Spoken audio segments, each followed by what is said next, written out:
Hi Chris, how are you? All is well. Good evening, Rod. Here we are. It's episode 183. It's the 5th of August, which is my wedding anniversary for those interested. And it's 2025 and the weather's pretty good. Nice summer's evening. Oh, I'm very glad that the weather's pretty good. It's okay here as well. I was in Scotland at the weekend and the weather was okay. But they've got storms, haven't they? On the way back on Sunday, all it was warnings about Storm Floris was coming and batten down the hatches, basically. Yeah, we've had some winds, but they seem to have got away now. But we are nowhere near impacted like many other people, thankfully. And I'm going to correct you. It's episode 184, not 183. I thought I said 84. Apologies. Shall we get straight into it? Let's do it. Follow up. So follow up, and in keeping with our nation watch about how people are treating Apple, Japan has now mandated that Apple must allow third-party app stores and payment systems. I wonder if they would have been looking anywhere about that.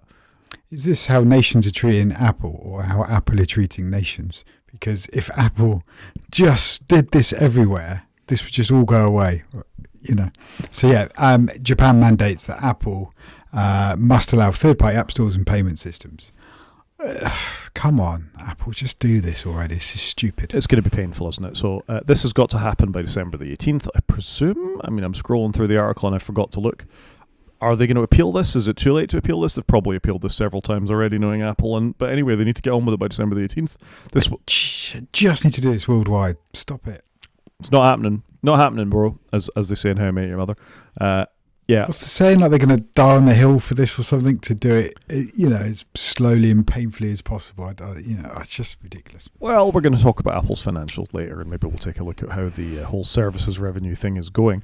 And with one eye on what's happening with Google and all their lost billions of income that they're going to have from Google from not paying for that, this is probably of concern to them, particularly as they also go, the AI thing's not going well. You've got the Department of Justice stuff coming up that's looking to antitrust with them. So they've got a lot going on a legal front, but I'm with you. They should maybe take a win here and just do it, and then people would be happy with Apple. And we've said a million times before, most people will probably just choose to stay within the Apple ecosystem. I think be the bigger person in the room, take the hit, but equally, you could time when you take the hit. So you go, right, we're going to do this worldwide. Oh, look, we've done it in a quarter where we've just released new iPhones. So actually our revenue is going to stay massive and it's all fine. And like you say, not everybody overnight is just suddenly going to walk away from it. So I don't know. Maybe they've got some crazy spreadsheet that tells them something differently. But come on, Apple, just get on with it. Just EU policy everywhere. Job done. Let's get on with it. Yeah, I agree. This applies to Google as well. It's not just Apple, but and so it should. It's got to be. Everybody has. They have a duopoly. They need to allow for these things. So, and then we'll see some malicious compliance, as we've no doubt seen in the EU as well. So I agree. They should get on with this. Should we move on? Let's do it. So next up, this is leaked in iOS 26. The reason this is follow-up is because it's all about iOS 26. It's not news at the moment. It's all follow-up as people find out things in iOS 26. And apparently, as with the maps, which you're going to anticipate what your normal commute is and all this kind of stuff, I haven't seen that because I'm not running the beta on my phone. Have you seen that on your phone? I don't really have a commute, so I've not seen it either yet. But I will have a commute at some point. But I thought that was a feature already in Maps, and I never really saw it previously. But they've re-touted it again, haven't they? They have, and I didn't see it when I was briefly running the beta. Anyway, this is going to integrate with your home, so potentially it will get used to. If the house is a bit cold when you're out, and it'll preemptively turn on your heating or your cooling if you're in a place that requires cooling. We don't tend to need that so much in the UK. So adaptive temperature hidden iOS 26. Woo! I'm not sure this is a feature for me. I do have my thermostat in home, but I like to be in control of it. I don't want it kicking in all the time. I don't know. I get the idea, but I don't know if this is good or bad for global warming. Yeah, I had a Google Nest. I had two Google Nests, in fact, for a while, running the smarts in my house, and never once was it smart. It was either on or it was off, and after a while, I just decided I was taking control of it anyway, so I turned off all the smarts. And my current thermostat, which is also one that I can boost myself from my phone, it works like an old temperature-controlled one. When the temperature goes below a certain thing, the heating clicks on, and that's really all I care about.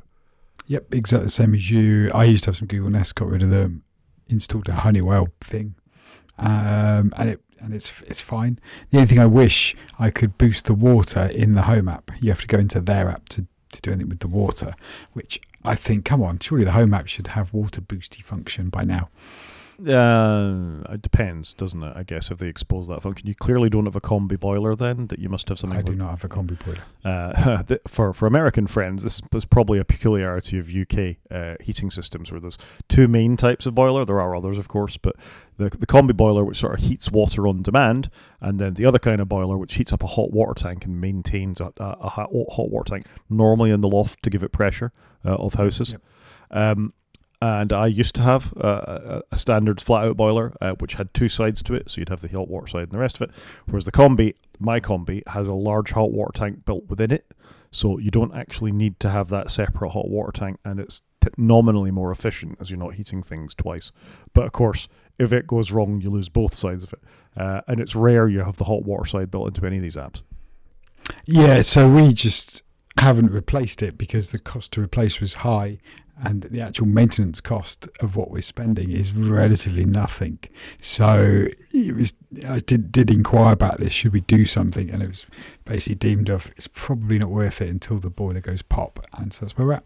And that's probably more eco, and we should all be moving to heat pumps anyway. Yeah, that was my next place of, do we get ground source heat pump and actually just skip the combi stage and go actually to where we should be? I think that's probably a good idea. Anyway, you're going to need air conditioning the way global warming is going. Moving on, Google has lost yet another antitrust case, or it's one it's already lost, in fact. So there's already been a decision in the US against Google v. Epic.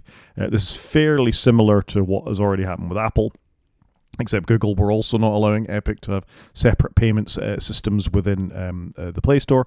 So now they've got to do what Apple did and allow this to happen for separate payment. So again, only a good thing. Yeah, agreed. This should just be law worldwide. Tick, done. Yeah, I did find it interesting that the language from Google is exactly what Apple says. This decision will significantly harm user safety, limit choice, and undermine innovation that is central to the Android ecosystem. I mean, if you took Android out of that and put Apple in, that's exactly the same nonsense that they're talking. Which is right, mobile. Job done. It's just like, wow. I mean, computers, we said this before, computers are a thing. People know how to buy things on computers. People get scammed on computers that are, all the time. People get scammed within the app stores all the time. So unfortunately, this isn't helping. No, this isn't helping. You just need to give people choice and freedom. Yeah, you do. Speaking of choice and freedom, we're all being directed to use AI more and more in our lives, and I just thought this was an interesting article from Ars Technica earlier this week, saying that only 1/3 of Americans have used AI for work. Huh. I was really surprised by this. I could see it. Well, I guess it depends, how you measure all workers, because some people obviously will do manual labour, or they're working in hospitals, and, you've got different styles where it's useful. But equally, I would expect this maybe a year ago, whereas I'd expect it to have doubled by now, because I think it's becoming so more prevalent. It's easily accessible. There's lots of free services. It's just becoming more and more readily available and better. So I'm surprised it's as low as what it is. Yeah, I think I agree with you. You'd need to divide this among population types. If you're for want of a better phrase, white-collar worker who sits in front of a computer all day, chances are you'll have used it, particularly as Microsoft's forcing it on you if you're a Windows user. Yeah, and most search engines are forcing it upon you as well. So, it's not it's not optional, is it? No, it's quite hard to get away from, certainly. As you say, you stick in a Google or a Bing search for whoever does that, and you're going to have this stuff shoved in your face. Does Bing still exist? I think Bing still exists, yeah. If a tree falls in a forest and nobody's there, who would know? Presumably Copilot works on Bing. I mean, that. Could you imagine if they turned off Bing and nobody noticed? Well, DuckDuckGo would notice, wouldn't it? There you go. There's a bit of Bing for the YouTube watchers. It's still there. It's still there. So if I search for something... You've just doubled their monthly usage stats. How to code in Manim. It looks relatively relevant, but It looks like Google. A Google search would... yeah. So yeah, Bing's still a thing in news that is not... So I'm back to the article.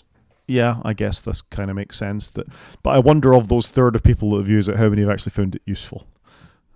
And did they fact check it? Because actually what they got, was it actually correct? Would be interesting. Yeah. So one to keep an eye on. It'll be interesting to see how the LLM penetration goes, because I'm still of the school that this is a bubble that's going to burst. I think it is. And I think whilst the .com bubble burst, it was here to stay. So I think there is that. I think it's going to burst, but it will be here with us now. Yeah, so Amazon is still here to say, but everybody else died. So I think there might be a victor from this. Yeah, that's fair. But at the moment, it is looking like OpenAI. And another reason that this could be an issue is that even Sam Altman, so this is an article in CNET from July the 30th, he says you shouldn't use ChatGPT as your chatbot or therapist. So yeah, be careful what you put into these things. And the other thing is they're keeping logs. And he's not sure about that either, because imagine going back and look at your very early search history from 5 years ago. I mean, people are falling in love with chatbots. They'd like to marry chatbots. They're putting all their relationship advice in there. They're seeking legal and financial advice. There's a lot to go wrong there. I was listening to a podcast recently where somebody uploaded all their financial status, bank accounts, and ChatGPT, actually I'm not going to say ChatGPT and AI bot, because I don't think it was ChatGPT, to be fair, was then giving them financial advice based upon this information of where they should invest and put their money. So, it's quite a dice to roll. I'm horrified by that. And equally, if you're putting your money in there, presumably you're asking for health advice as well. And if it's telling you to go off and eat rocks or put glue in your pizza, that's not going to go well. You're going to end up very poor and very ill. I completely agree with you, but I guess it might get more right than the average person for investing, for example. I don't know. There you go. There could be a trial for the show, Chris. Go and put all your financials into ChatGPT and ask it what to invest in, and we'll come back in a year and see how you've gone. Well, how about I go? I've got £500. What should I invest it in, and try it? £500. That's a decent gamble. Well, you know, it's only money, mate. It's only money.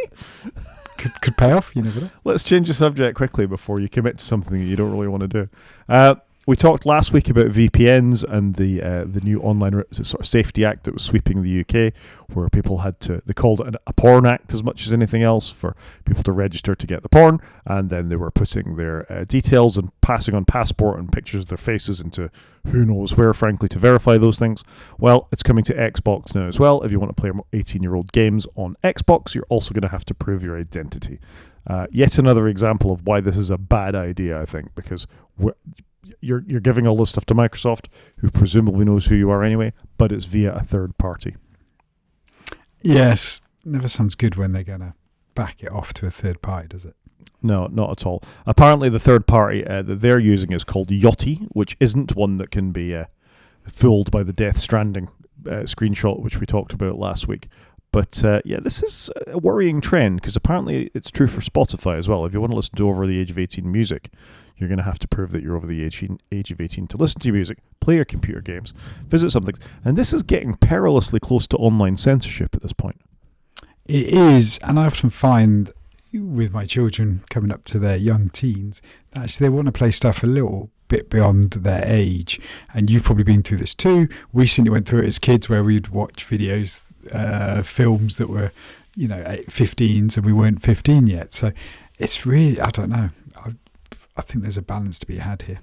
There is. I vividly remember the first VHS tape that I hired was RoboCop, and it was an 18, and I was not 18.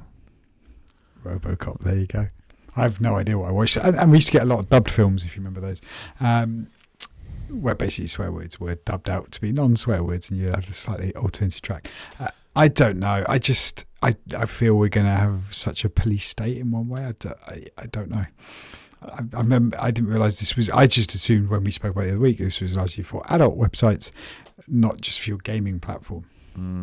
This is it. I mean, like I say, the repercussions are, what if you want to read a book that has adult themes? I mean, would you censor Lady Chatterley's Lover? Back in the turn of the century when that became a thing, you probably would in this Online Safety Act. So this isn't that different from the Great Firewall of China or all those other things, if you follow it through to its natural conclusion. And the unintended consequences of this is you're teaching a generation of tech-savvy youngsters to put on VPNs to go out and get what they can. So what's next? You ban the VPN? That's going to have an impact on my workplace. Yeah, or can you only have a VPN if you're 18? I don't know. It's a problem, and again, I don't think this law has been well implemented. No, I think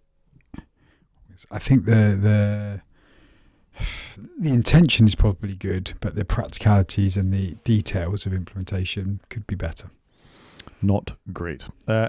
2 brief Mastodon stories, the veracity of which may have to be checked because they're on Mastodon and not from a verified website. But I just think it's interesting. This first one, we talked about T, which had been vibe coded. It was the sort of allegation that was slung at it. The women's dating website that was meant to have a higher proportion of safety built into it.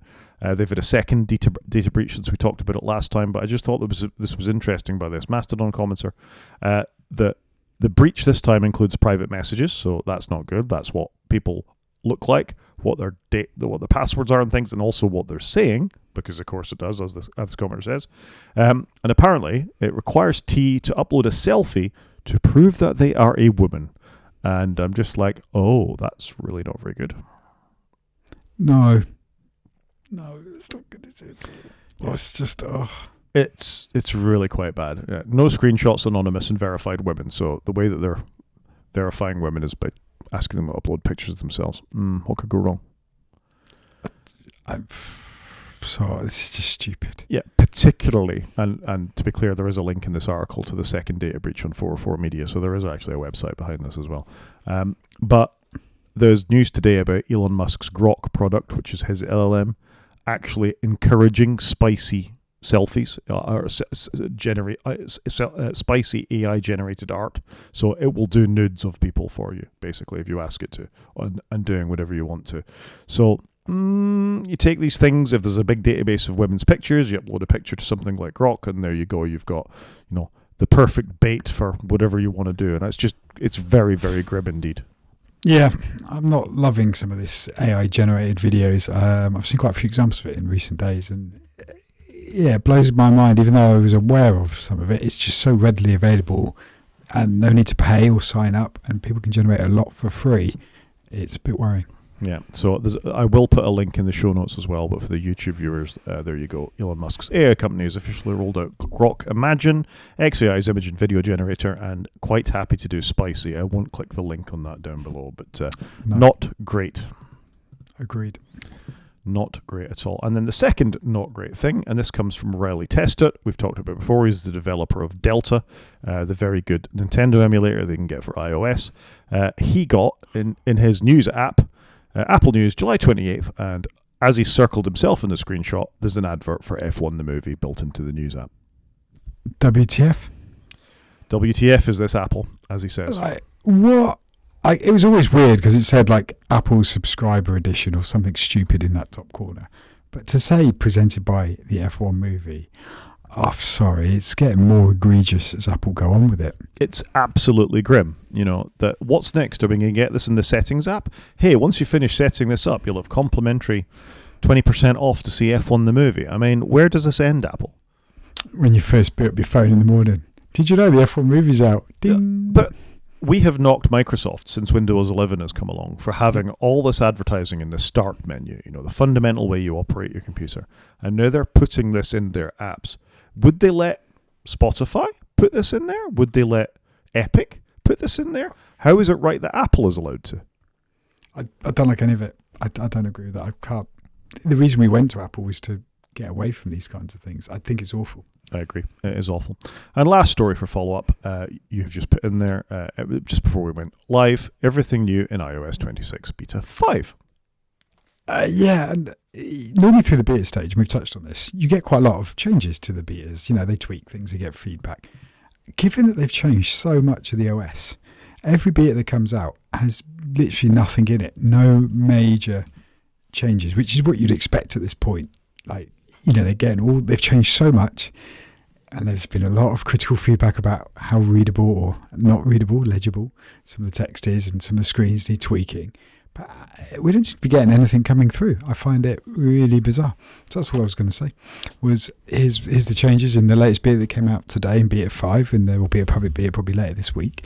Some of the changes are good, but there's just so little, and I'm really shocked because it doesn't feel like they've got a lot of this beta right, and yet they don't really seem to be correcting it. Or I'd be happy if they were playing with more things and just trying things out and getting some, crowdsourced feedback. So just find it super interesting that, I don't know, it's, I was expecting a lot of change, especially by Beta 5, but if we just had a few minor iterations, basically, from where we were at Beta 1.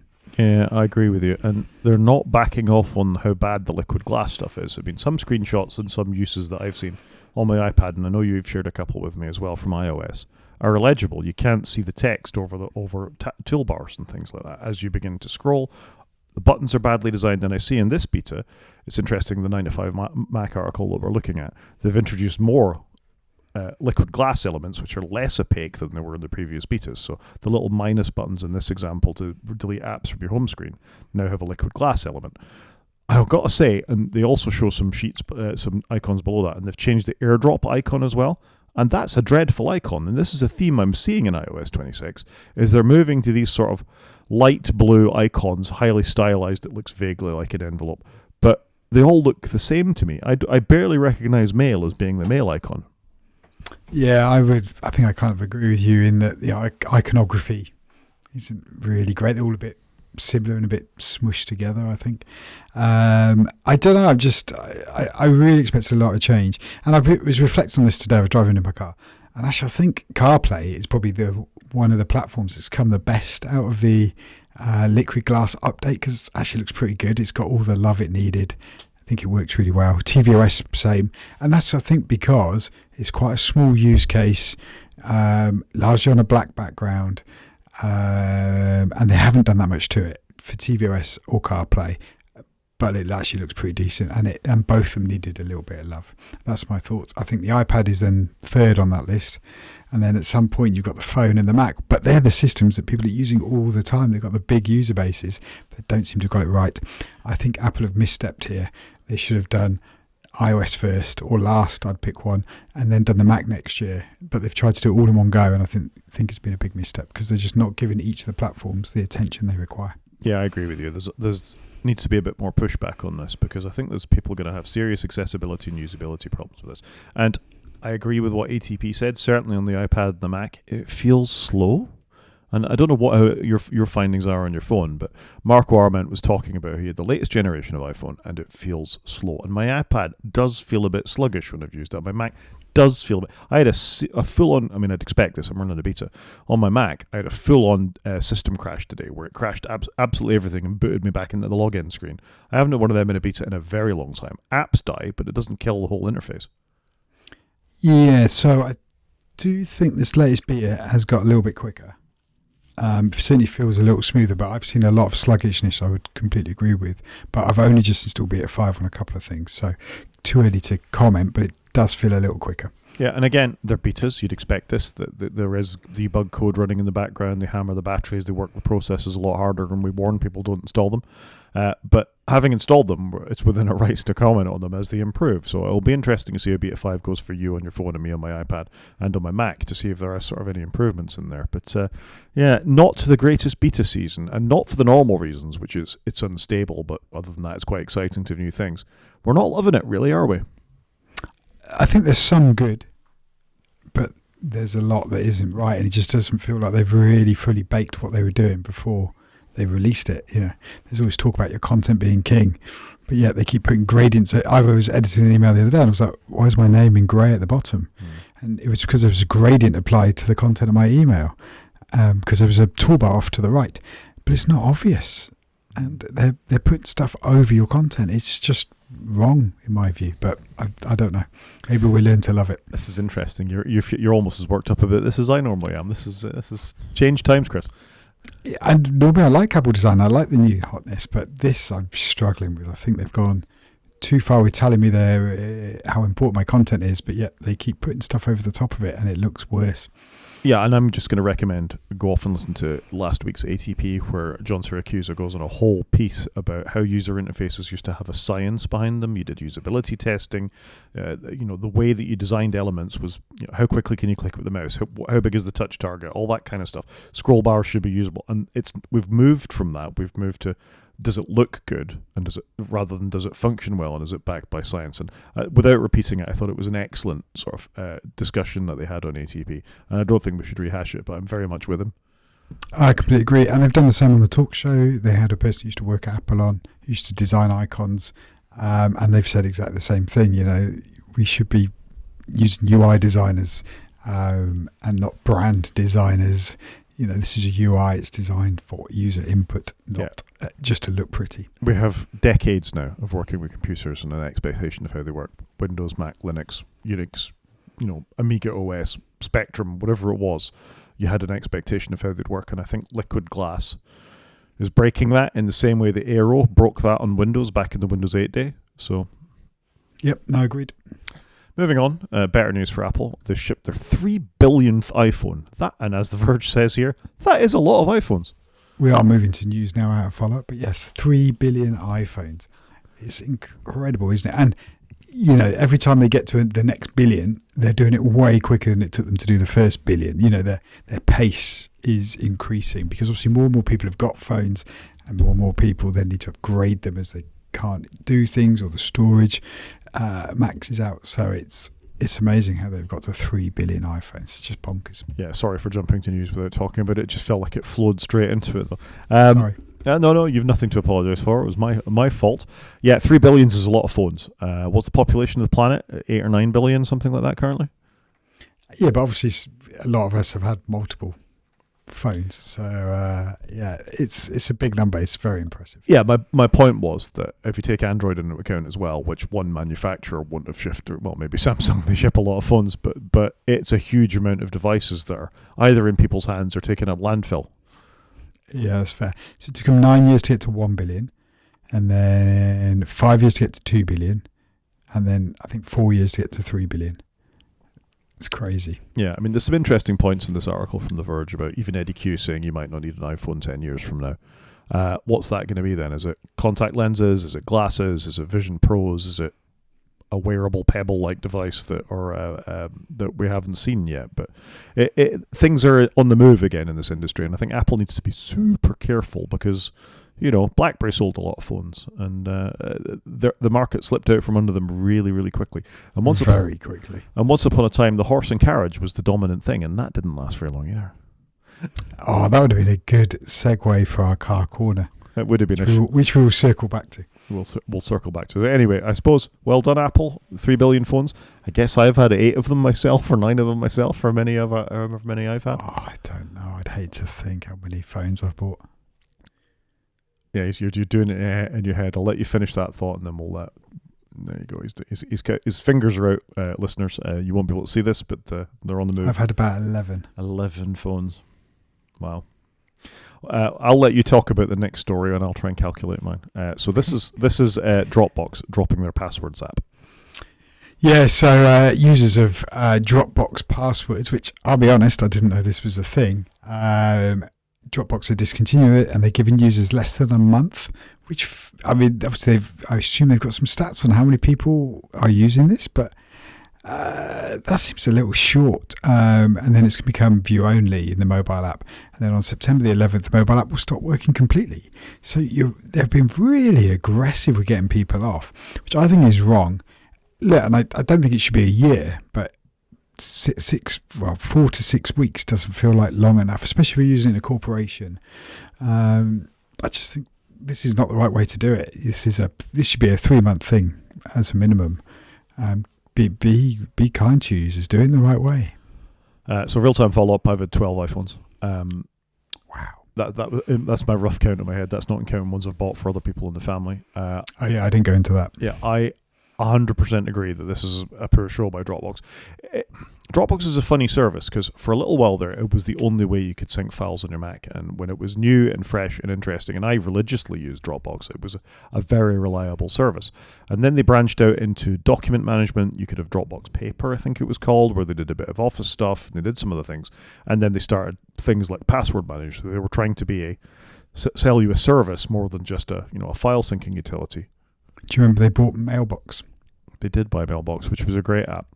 And it was a great name for them because they had Dropbox, and then they bought Mailbox. It was like, yes, that makes sense. And then they killed Mailbox at some point. Yeah, and if you, it's a bit like Google, isn't it? They seem to be just killing off products and getting away from their core product, file syncing, is clearly beginning to damage them. And they did have such a march on that, but now it's a commodity. Google will sell you a syncing service. iCloud's clearly a syncing service. Amazon have similar things. There's lots of options for syncing services. I run my own with an rsync thing in the background. Nextcloud does it. So I think they're probably really struggling, and they're probably expensive. But this is not the way to keep your customers. I agree. I think they could have just handled this better. Like I say, give people common courtesy. I appreciate you're going to get rid of it, but does it really need to go that quickly? You knew this was coming. Just give people time. Be grown up. And they're recommending people use 1Password. I wonder if 1Password paid them for that, or the LastPass people were there knocking on the door. Surely they've got to have reached out to somebody and go, look, we're killing our service for a nominal fee. We can send you some traffic. Yeah, I suppose it's probably good for 1Password. And full disclosure, we're both 1Password users, or at least we were, unless you're fully in on Apple Passwords now. Large Apple passwords. I've started using it because all my family are using it, and I thought, actually, if I'm going to have to help them, I should probably try it out. Just you wait till you get your F1 advert in your Passwords app, and then you'll feel like you've made a mistake. It's going to generate passwords that are all linked to whatever they're peddling that month. This month we're going to peddle, F1. So it's passwords of Red Bull and McLaren and Ferrari. And then next month we're going to peddle the new Tom Hanks film, and the password's going to be set around Tom Hanks's character. Yeah, you haven't thought this through. We'll keep it with Apple properties. They're not going to put you off to Ferrari. They're going to keep it with, Brad Pitt, or this week your passwords stick or smoke or whatever. Taron Egerton or somebody that's in what a horrendous thing to consider. Yeah, awful, isn't it? Other things that might be horrendous to consider is apparently, this was a story in The Verge today, that Microsoft are going to open source WinUI, which is the windowing system for Windows. And I found this genuinely shocking, and the sub-headline of this is: the developer community is skeptical following the long silent stagnation of the framework and accompanying software development kit.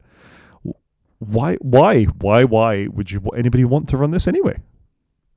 Yeah, it's weird. I don't really understand why Microsoft's doing it, unless they're trying to get the community to help them finish it, because reading the article, Microsoft have been very slow to address bugs and to move it forwards in a meaningful way. And so are they hoping that they're going to, crowdsource getting bugs resolved? I don't know if that's what they're trying to achieve here, but it seems strange that they would do this. Yeah, and it's interesting reading the comments, as you say, as people have been burned because, they've gone from Windows RT to the Universal Windows platform to WinUI to, whatever other software development kits that are there, and they're also building on a slightly unstable platform. Yeah, I think this is tricky for people. It's not like if they completely open source this that you're going to get a Linux desktop that Linux users are going to choose with WinUI as its desktop environment rather than GNOME or KDE. Apple aren't going to give you an implementation of WinUI on their devices. So other than developer clarity to sort out bugs and all the rest of it, which open source is generally pretty good at, I don't really see the logic behind this, unless they're there going, oh gosh, all this Copilot we're getting to write our WinUI elements is really, really bad, and we've got even more bugs. Yeah, it's just weird. I don't understand why Microsoft are doing this. I agree. Another thing you and I don't understand, and we talk about it repeatedly, but it's just yet another example of how buying things in the modern age doesn't guarantee you're going to have a service for the rest of your life. And this is a service called Whistle that would allow you to track your pet, and the Whistle have now been bought by another company, and that means everybody who spent real money buying pet trackers will no longer be able to track their pets.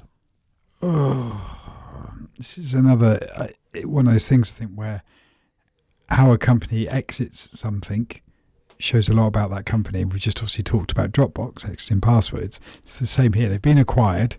Sure, there's got to be a better way than just turning off all these Whistle pet detectors. Yeah, it's all a bit rubbish, really. I mean, it's a really interesting thing because Mars Pet Care, which is a pet food subsidiary of Mars Incorporated, so where you get your Mars bars from, is the company that acquired Whistle. Who knew Mars also made pet food? Oh, I had no idea about this. Is this like the leftover bits from the factory just going to pet food? Anyway, if you dropped 150 quid and presumably a subscription, it's all going away. And I just think it's yet another example of, why you need to be super careful when you do these things. It's so hard, isn't it, to pick the right one? we've talked before about medical devices being switched off in things like this, and that it's truly terrifying. Imagine buying your, I don't know, contact lenses from some company and them just deciding, all right, they're going to be opaque now from this point on because we're shutting the service down, or something even more fundamental than that. The hip replacement you had on the NHS, we're just going to magnetize the joint and the thing together because you're not allowed to walk anymore because we've been bought by somebody. It's very dystopian. Yeah, it's not good at all, is it? It's not good at all. Another thing that I don't think is good, and briefly back to LLMs, is that ChatGPT is going to have a study mode that will guide students to an answer, and there's a spelling mistake in the Engadget article, stay by step. I presume they mean step by step. But this is to help you, if you've got an essay or something like that, it's going to help you guide you to the correct answer. I mean, my initial reading of this is, but an LLM can't guide you to a correct answer because it's quite often wrong. So that's a problem. But more than that, as somebody who works in a university and I see how students use ChatGPT already to do their essays, responses to things and all the rest of it, and how they clearly don't read a lot of the output, this really bothers me. I'm not surprised they're doing this because the student market's huge for them, isn't it? I'm seeing it with my teenage children. Oh, just AI it, Dad, is a common saying in our house. Not by me, by the way. So I'm not surprised they're doing a study mode, but I kind of agree with you here of, are they actually reading it and checking it? That's the big question, isn't it? It's fine to get some input and stimulate some thought process. I think that's quite healthy. You and I would use Google for that in the past. But you got to go away and check it and read it and understand it, because otherwise you're going to put your name next to it. So that'd be my concern. Yeah, and I've said it before. I think if you write if you write your paper or you write your dissertation or you write whatever it is you write in your outcome for that particular module, ask it to mark it for you. That's useful because it'll give you tips of how to, potentially think about bits of better.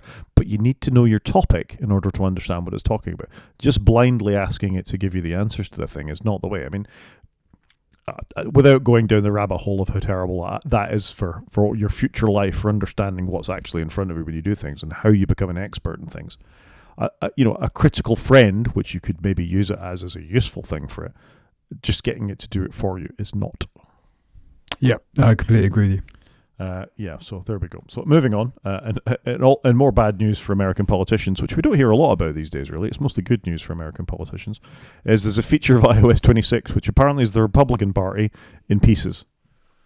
Oh, and I've been caught with this feature a little bit, actually. So I do and I don't like this feature. So in Messages, in iOS 26, up in the top right, you have the filter icon, and it shows you messages by default, and generally that's people like you and me, we will communicate and your message will appear there because you're a known person to me. There's then a filter you can switch down to unknown senders or spam or deleted. I think it's a good idea, but sometimes something goes into unknown messages, and I have a lot of notifications turned off, I admit, but sometimes I miss something and it's gone into unknown senders, and that's my own fault. But because I think I'm running different OSs on my systems, I'm not seeing it all in the same place at the moment. So when I came onto my Mac earlier, an unknown sender just appears in the normal messages section. And this is what they're worried about, is obviously where they're doing political fundraising, they're texting people from an unknown number, and it's then going to go into this area that's outside of your main piece. But I actually quite like this feature. I think it's good, but I think it's going to take time for people to get used to it, and also to know to go and look in there once in a while. Yeah, I mean, it's what your definition of spam is, and Apple have been really bad at spam when it comes to the mail app. I think they don't do a great job of filtering it at all. This is easier if that contact isn't somebody you've messaged before, or they're not already in your contacts list, then it's probably spam, isn't it? I mean, we all get the two-factor authentication codes and verification codes, or your pizza's on the way, or whatever it may be, which would be the natural place for something like this. But you could understand who somebody who is aggressively polling to get votes, money, whatever it is out of people, is a kind of spam. It would have people on edge, because once upon a time you'd send a text message and it would go ding and people would have to read it. End.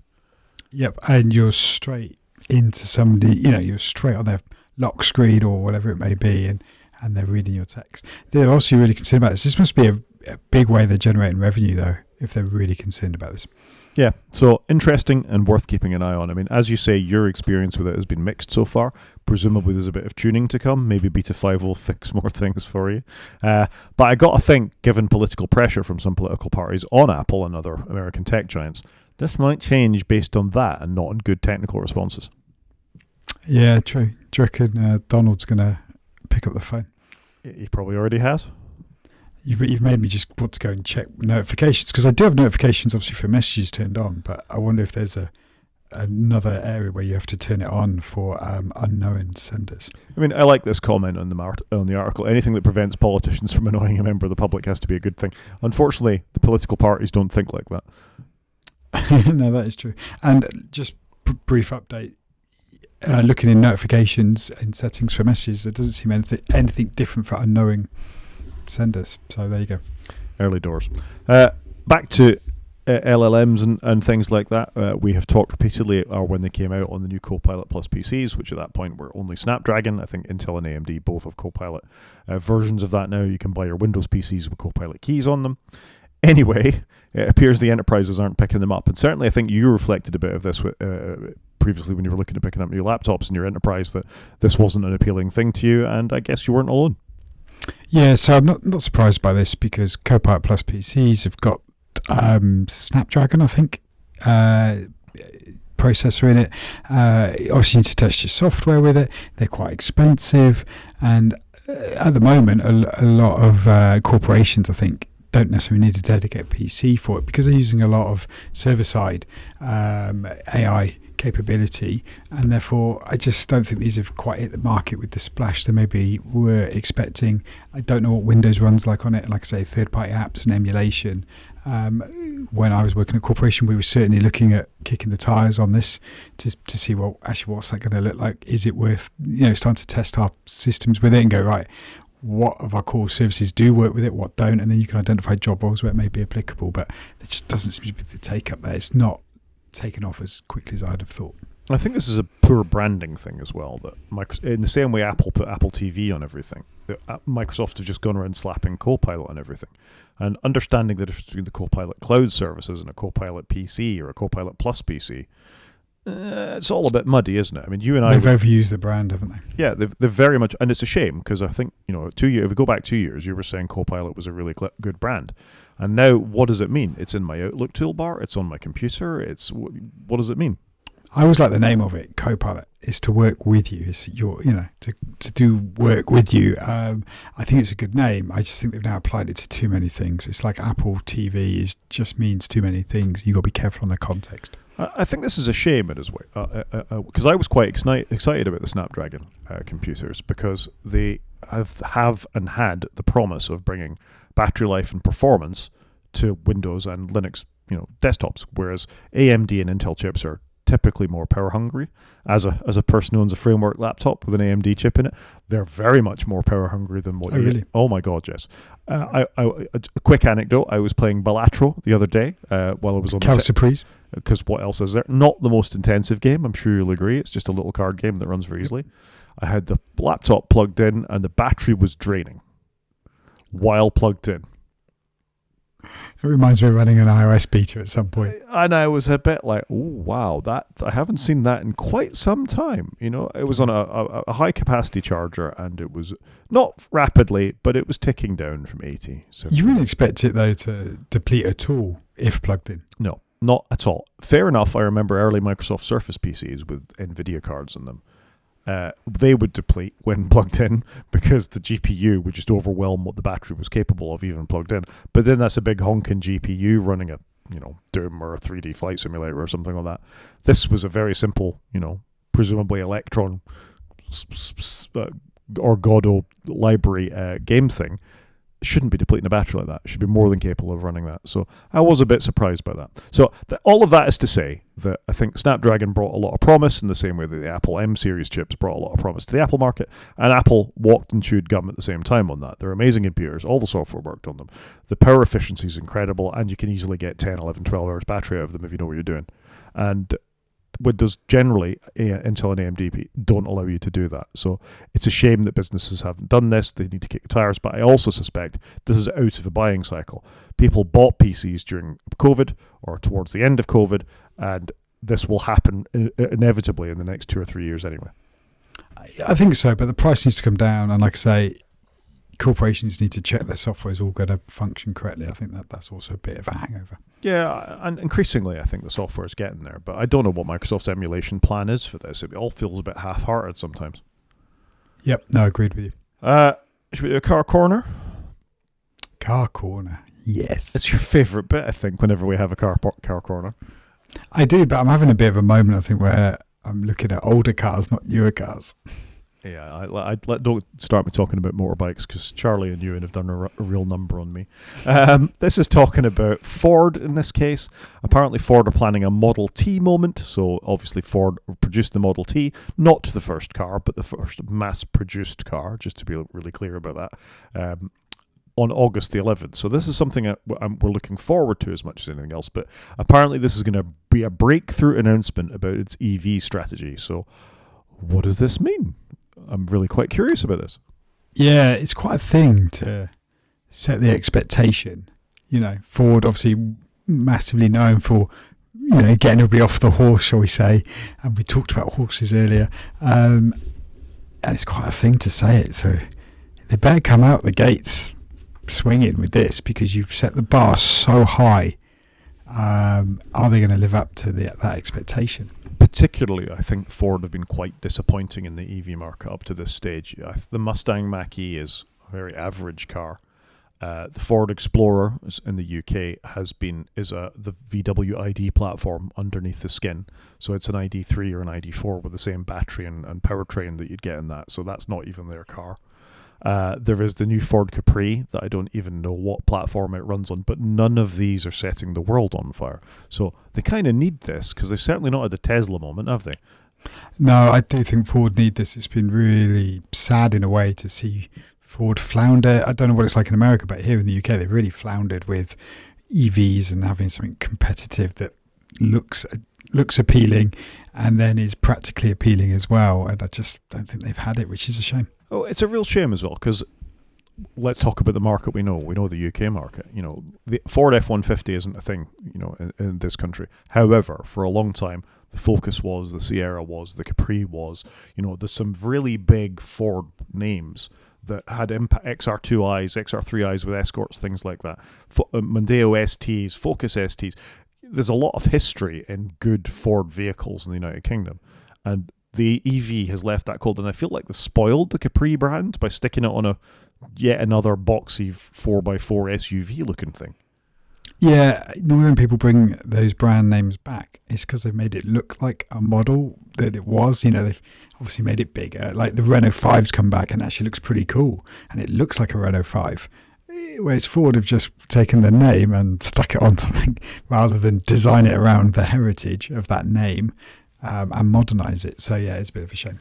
Yeah, I mean, we talked about the Renault 5, and I think Renault are doing an interesting thing by bringing that back. And the same with the Renault 4. I think it's a quirky little EV that harks back to a good historical property that they had. And just as we're talking about it, and I feel I've got to, the new Alpine A220, which is obviously using that same underpinnings as the Renault 5 and the Renault 4, is a fantastic looking little car. And as a sporty arm of Renault, which is what Alpine is, I think that looks fantastic.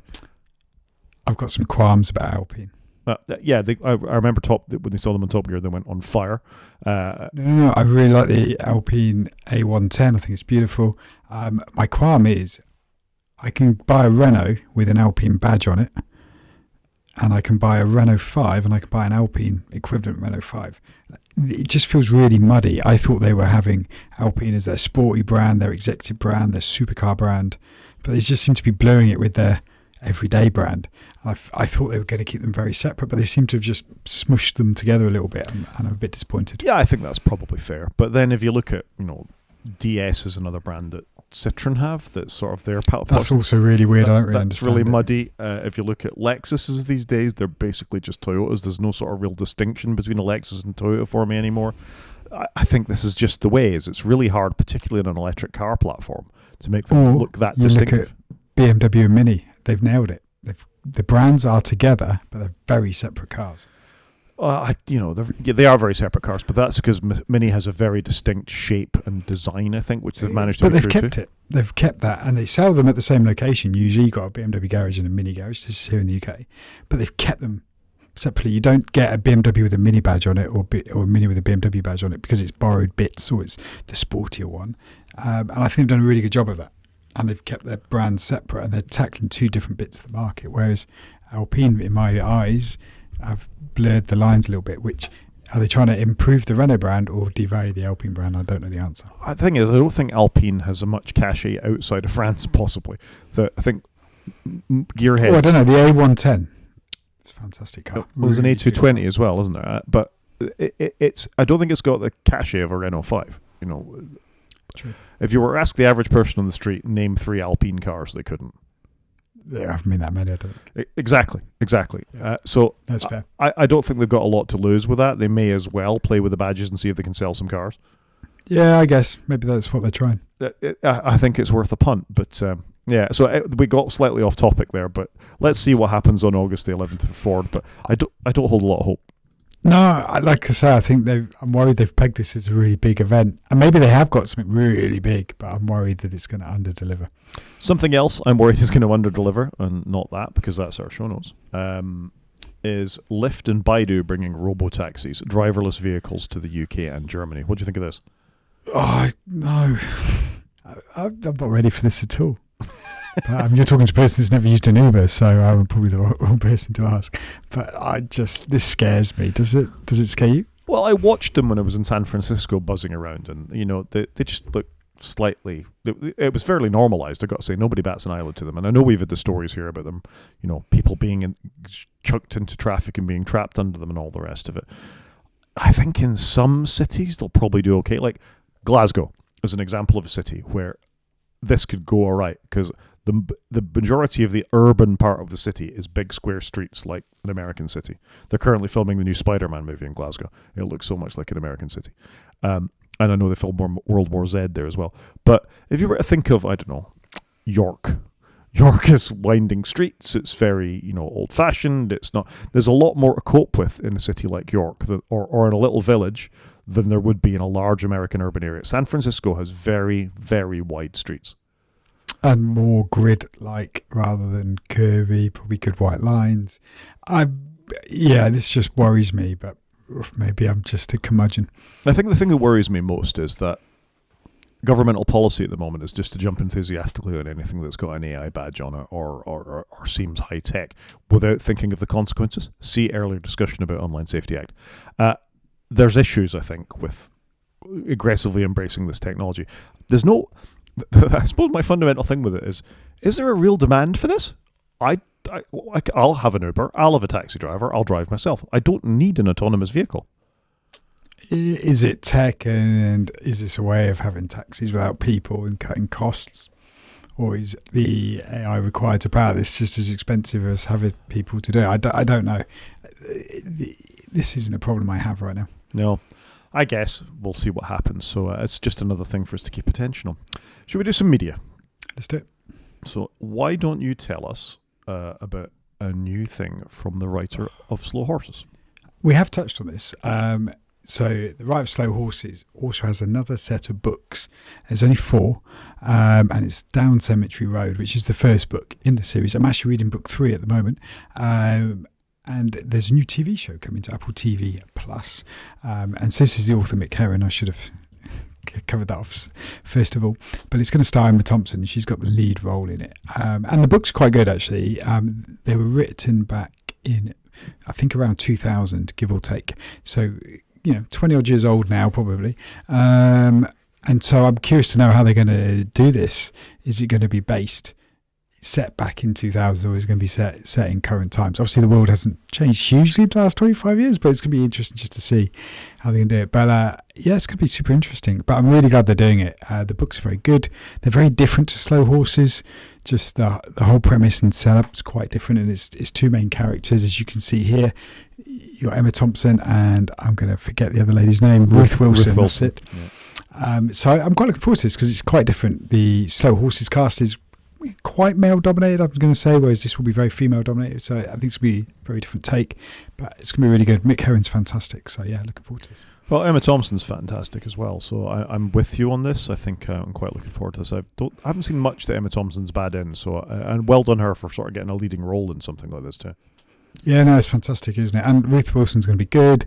If I remember, was it the Book of Dust? I think she was in. That's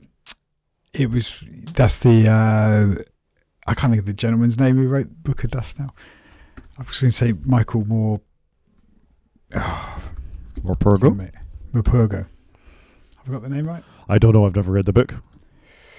No, it's Philip Pullman. Apologies. Oh, right. So yeah, you're speaking. You mean the Amber Spyglass novels? Yes. Yeah. So she was in that, and she was fantastic. So yeah, I'm looking forward to this. Yeah, this is going to be an insta watch for me. Fantastic. Yep, fair. I'm probably with you. Severance season 2. So I've just put a couple of links into things I've been watching. I haven't finished season 2 yet, but it's really hotting up. I'm about 2/3 of the way through, if not 3/4. It's so well done. You and I were talking about it at the top of the show. It's amazing. The look, the feel. It's one of the best shot TV series I've ever seen, / film, I think. The look, there's something about the Severance look, and I love it. I love the kind of retro tech, modern environment, offices. It's just cool. I love the look of it, and slightly Nordic. It's just all fantastic. I think the way they do all of it. But yeah, really, really, really good. I'm surprised looking here though at Rotten Tomatoes that the viewer score is a bit low compared to the reviewer. Maybe that's because it's 10 episodes and it can feel a little stretched out. I don't know, but I think it's fantastic. It's really well done. And in a way, I'm glad I've saved it, and I'm working my way through it when the time was right. I think it's a terrific show. It's one of the best things on Apple TV. To me, it's actually better than Ted Lasso. I love the atmosphere of it. It's not just the look of the thing. I mean, it's a different show to Ted Lasso. It's not trying to be... Yeah, that's where my head was going. I was like, I'm not sure I can compare this to Ted Lasso. My brain can't compute. But if I recommend 5 shows that people should subscribe to Apple TV Plus for, Severance is the first thing I say. Because it depends on who you're talking to, I think. Fair. And so Apple TV Plus is science fiction heavy. Yeah, so I like the look of Severance. I like the atmosphere of Severance. I think the acting is fantastic. I don't think you've got to the scene where the innie meets the outie, but it's one of them. Don't ruin it. No, I'm not ruining anything. An innie meets an outie. That tells you nothing. It is phenomenal, and Oscars are deserved. Emmys, I should say, not Oscars. Emmys. No, it's fantastic. So well done. Love it. Anyway, I hope they don't do too many seasons and spoil it. Because you do see that with some TV shows that go too far with it. So I hope they get that right. But no, fantastic. I think would recommend to anybody. I agree. They're too slow filming it to have many, many seasons. Iron Man. So yeah, Iron Man 1. You recommended this. I was talking about my son wanting to watch some more adult films, I guess. He's a young teenager. And so we watched Iron Man, and he really enjoyed it. And we're currently watching Iron Man 2. But Iron Man 1 is 2008, so it's aged a little. Some of the graphics are a little questionable, but it scored 91% on the popcorn meter, which is pretty good. For me, it's probably more like a 75% film, but I'm not a huge Marvel fan, so it's good.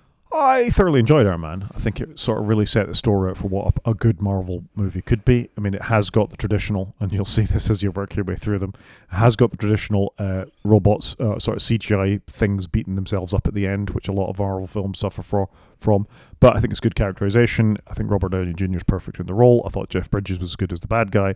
I'd agree with the audience score. I thought this was a real breath of fresh air at the time, and a proper fun superhero movie that did the characters justice. Yeah, I think it's fair. I think it's fair at the time. I think 17, so I was trying to do mathematics, 17 years on, the score for me would have gone down slightly. Fair. I mean, the last thing I'll say is that Marvel had sold the crown jewels. They'd sold all the stuff off to Sony. The X-Men had gone to Sony. Spider-Man had gone to Sony. They didn't have any popular superheroes really left to work with to try and build a universe. And what they did with Iron Man, with a very B-tier superhero, Iron Man, was phenomenal. And you got respect. I completely agree with you there. It's fantastic. Like, if you think, and I was trying to explain this to my kid, it's like, this was before Marvel got massive. It's hard to imagine that time now, looking back at it, because Marvel was huge. But back then, Marvel wasn't really on it as its own entity. Yeah, they made comics. Yeah, basically they did printed matter, not cinema.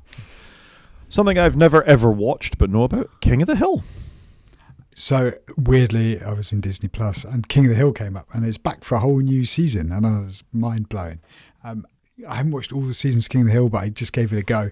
And actually, they've done a really good job with King of the Hill, bringing it back for this 13th season, because they kind of acknowledged the fact it's been away for a long time and they just dealt with it really well. And I just thought it was quite cool.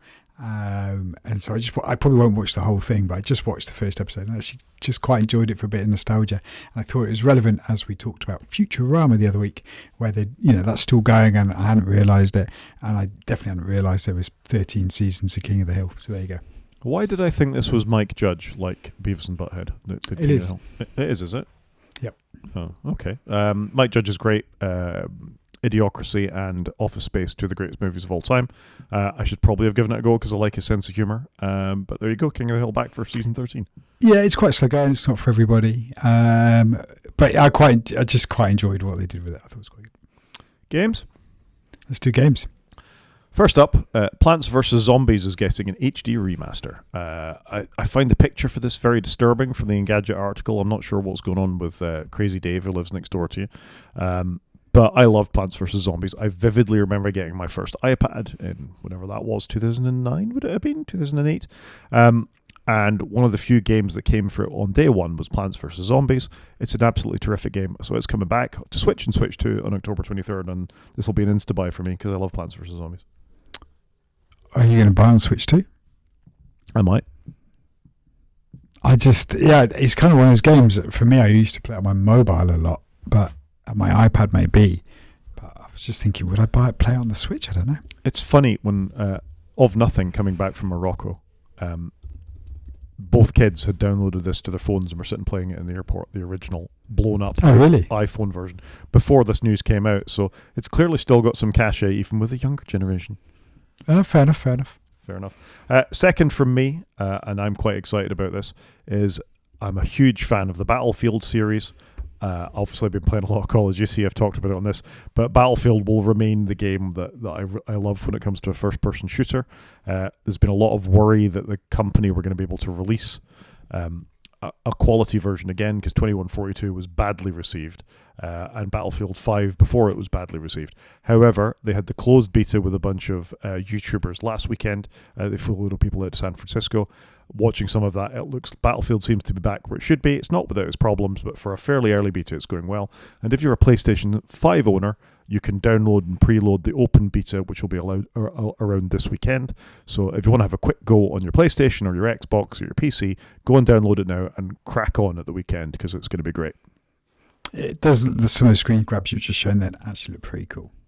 Yeah, there's some nice functionality within it. The destructibility of the scenery and things like that they've really brought back from earlier Battlefield games, where if there's a squad hiding in a house, you can roll up a tank, you can take out the building and drop the whole house on the squad, and stuff like that's really cool.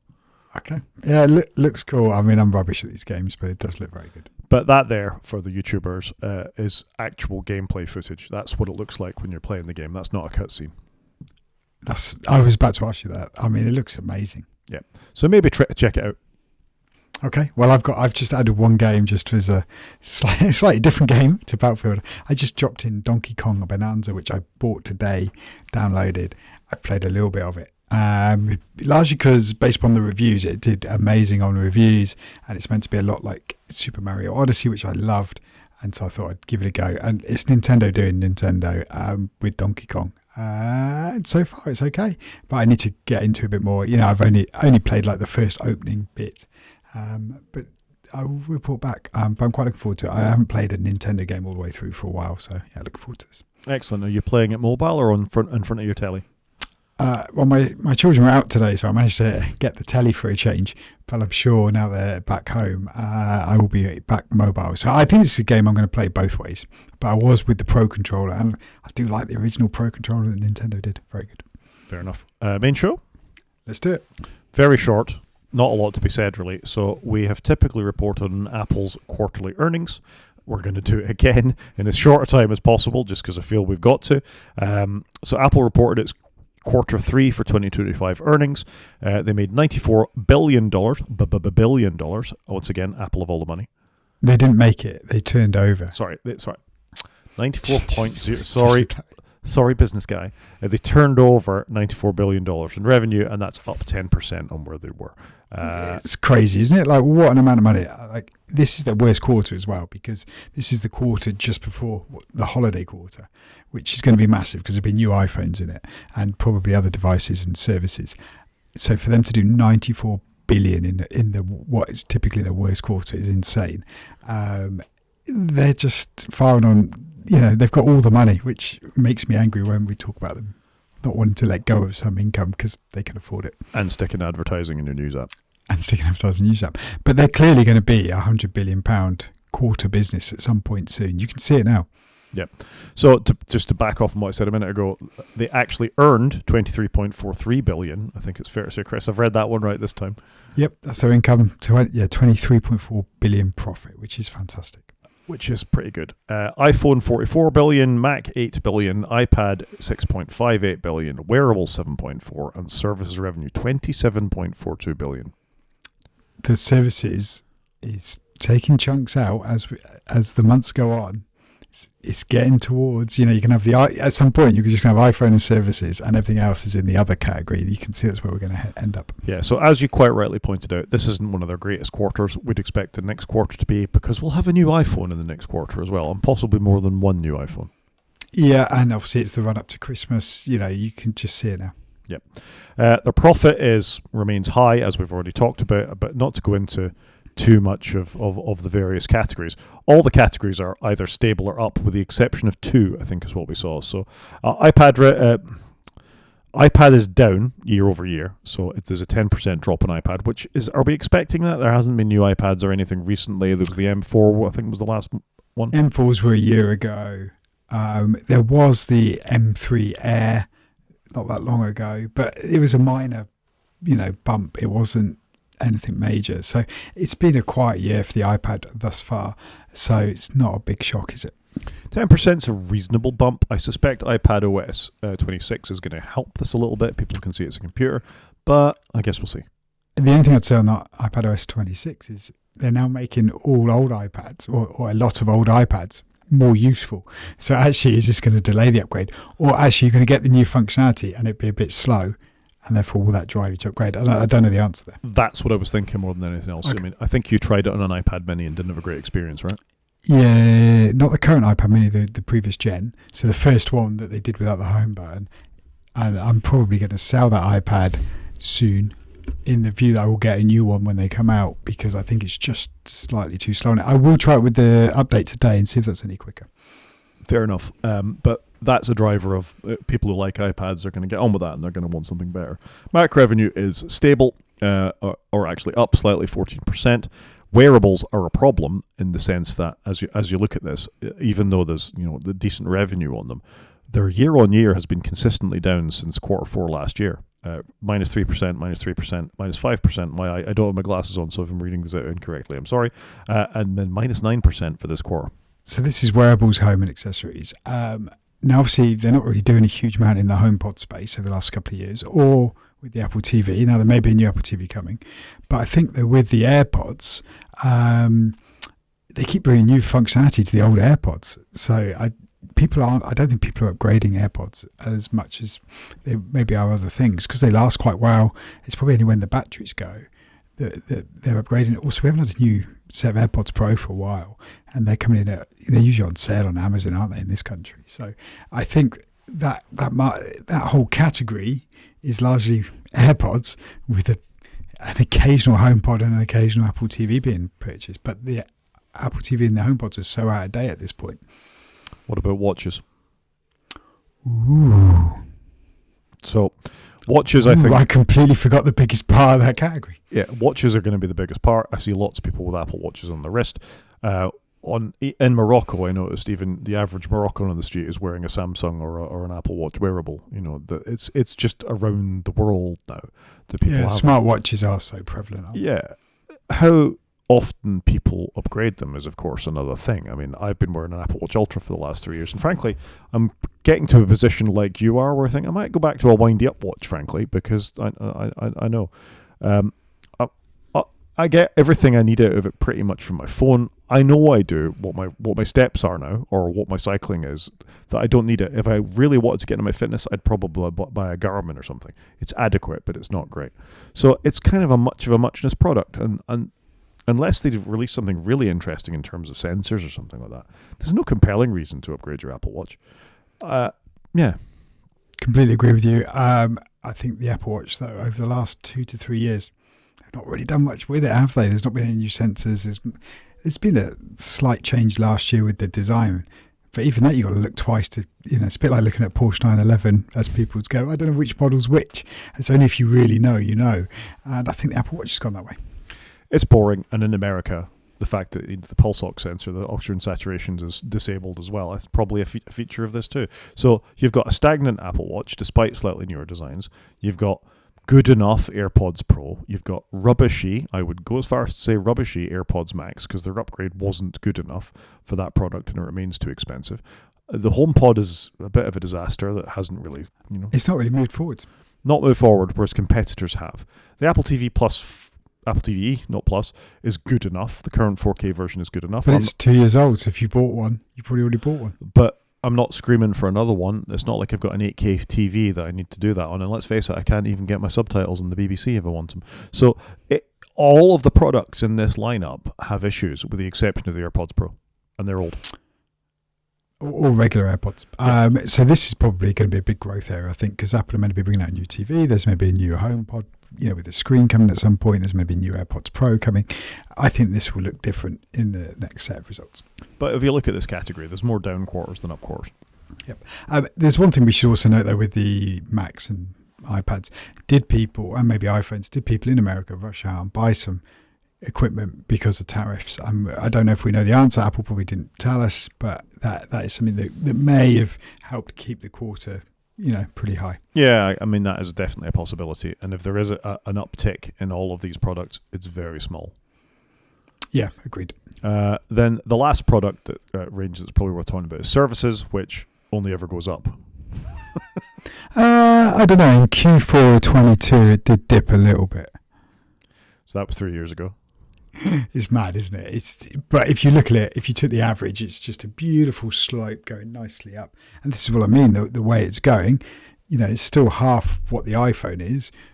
But if they carry on this trajectory, it's going to end up catching it, and Apple will become the iPhone and services company. Never had a negative quarter, though. No, that's true. Always growing. So it is impressive. And they keep adding more. So it's going to be interesting as app stores around the world can do more of their own thing. Is this actually going to hit their bottom line? Probably not, because they've just bringing more services on. Like they've just done Apple Care One in America, where that's now becoming a service. You can get all your devices in it. They're doing really well in that space. So you can just see them adding more and more services on the top. These are accessories to go with your iPhone. It's a no-brainer for them, isn't it? Yeah, it is. And again, they've got all the money. App of the week? Yeah, let's do it. So my app of the week this week is from my Raspberry Pi. It's called Raspberry Pi Connect. If you've got a Raspberry Pi sitting in a cupboard somewhere and you ever want to connect to it for whatever reasons, if you run a little command line prompt on it and install a service that comes from the Raspberry Pi store and then authenticate it, you can connect to that Raspberry Pi, be it the desktop version or be it the shell-based version, the terminal-based version, from anywhere in the world. And I just think it's really cool. And I thoroughly enjoyed using it while I've been out and about. Wow, okay. That's kind of cool. It's extremely cool. It's like a Tailscale or a VPN where you don't actually need to configure anything, then run one command on your Raspberry Pi. Yeah, no, I quite like the sound of that. Sounds pretty neat. I am enjoying Tailscale, I must say. It's a great service. And the reason I did this is in my home setup, I've been using Pi-hole for a very long time. I thought I'll try the alternative. The alternative is a thing called AdGuard free home version or something. So I installed that on Raspberry Pi lying around, and I just wanted to see how it was doing in terms of ad blocking and all the rest of it. And it worked really well. I changed my router to point at it rather than my Pi-hole. I didn't switch off the Pi-hole because this enables you to do that kind of stuff, and it's doing a really good job of ad blocking. And as you've been looking at my my screen all night, Chris, I'm sure you've seen less adverts than we've had recently. So I did notice there was a thing saying, where adverts should be saying connect. I was worried you'd been contacting my son somehow because he was on about setting up a Raspberry Pi with Pi-hole on it to play with. And I actually thought it was a good idea because he's learning. It's a good way for him to learn. He's just taken a computer to pieces today. He now wants to set up a NAS as well with Open NAS. So I don't know where he's getting all this from. But I've been just trying to just encourage him a little bit, even though I don't know a huge amount about it, because I think it's healthy, isn't it? Play with this stuff. You will learn some basics of computing and networking. You absolutely will. And this Raspberry Pi is also is running Docker, so it's not just pure on there. I've got a Raspberry Pi running Raspberry Pi OS with Docker, and then the AdGuard is inside of that. So there's a lot of skills to learn within there. Yeah, and he's got to start somewhere. And TrueNAS is what you want, or Open Media Vault. They're the two open source. Oh, okay. Yeah, don't put anything else on there but one of them. Right. I'm not sure what he's going to put on a NAS because he hasn't really got any files. But I was just more happy that he just plays with stuff. And I've talked about this before, but very quickly because we're going long. TrueNAS runs ZFS, so you actually get a proper snapshotting file system if you run TrueNAS as well. So that's quite cool. It is very cool. Needs a lot of RAM though. Oh, okay. Thing of the week. So I've just put Wix in. I don't know if you heard of Wix. It's a bit like Squarespace. I was helping a friend out with their website. It's actually pretty cool.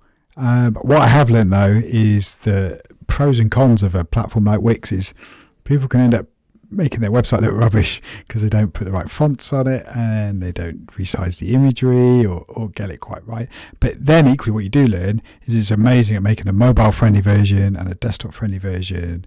It's very clever. And I think it's quite cool. And once I started getting my head around where to go for everything, it's very clever how you set up forms and have workflow and things. It's just a product I hadn't really played with before, but just thought I'd mention it. It's great if you're going to build your own website. Yep, fair enough. I think, for those of us that can't, either code a website from scratch, mine would look very amateur these days, or fire up WordPress or one of the other open source alternatives. Something like this is a good option if you haven't got a lot of time and you want a lot of these things just drag and drop and put in. We've chosen Squarespace for our website just because it's easier to do that, but Wix is a perfectly valid alternative. Yeah, I thought it was quite cool. Yep. I think we can call that a show, Chris. I think so. So if anyone wants to get in contact with us, Rod is at g5maniac@mastodon.scot. He's also on Blue Sky, where he's at g5maniac.bsky.social. I'm on Mastodon and I'm at _CJP at mastodon.social. You can watch on YouTube by going to our website and clicking on the YouTube link, or you can drop us an email at wakefromsleep@protonmail.com. Talk to you next week, Chris. Cheers, Rod.